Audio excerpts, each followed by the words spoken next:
Well, now that we've got the basics out of the way, it's time to get started. I like to start a new project by first going over the instructions, taking a look at the parts, and breaking down what paints and supplies I'm going to need, as well as kind of developing an understanding of how the kit goes together. Building a model is really more than just gluing the parts together and slapping a coat of paint on it. There's an art to it, you know, understanding when to follow the directions, when to deviate, and sometimes even when to ignore them entirely. It's not a skill that'll come overnight, but given time, it'll become almost second nature. The model I've chosen to build for this project is Tamiya's ME262 A2A with Kettenkrafttrad kit, which was originally released in 2002. I've chosen this kit for a variety of reasons. It's moderately advanced, but not overly complicated, having fairly few really small parts or complex subassemblies, and it's not overly expensive either. Not to mention it has some unique painting possibilities with regards to camouflage, and most importantly to me, I've built one before, so I kind of know what I'm getting myself into. Now, the ME262, if you're not familiar, was the world's first jet fighter that ever saw combat.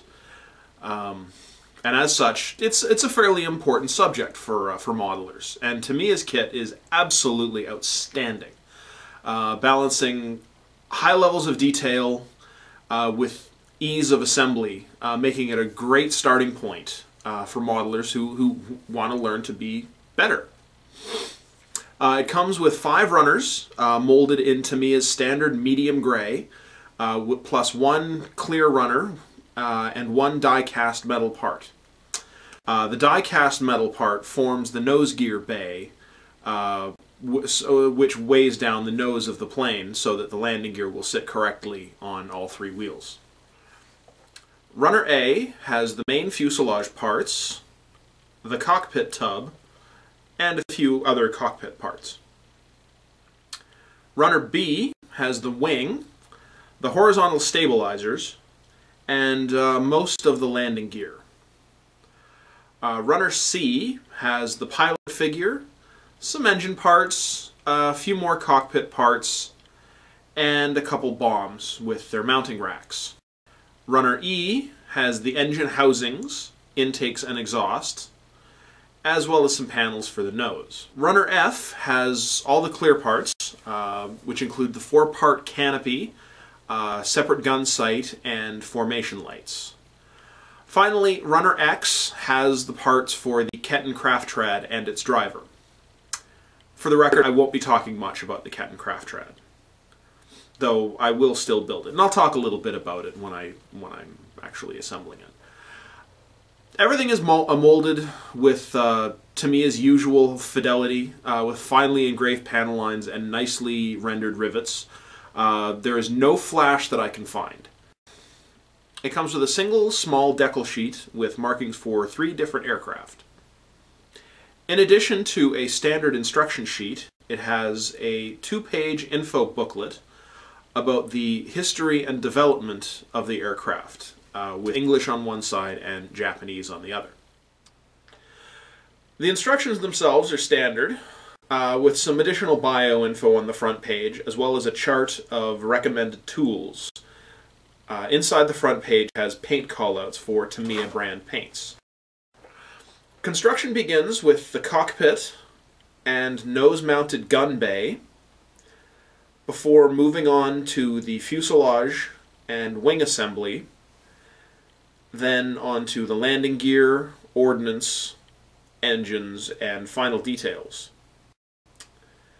There's a point in there where I'll be deviating from the instructions slightly, but I'll talk at greater detail about that in a few minutes. The backside has a guide for painting the 3 different camouflage patterns, as well as marking application. Nearly every model will have a paint callout chart in the instructions, usually near the beginning, and this one is no exception. The chart will list all the specific paints that'll be needed, usually listing name and code numbers for one specific manufacturer, though some companies will even list multiple paint manufacturers in their call-out charts, making paint selection much easier.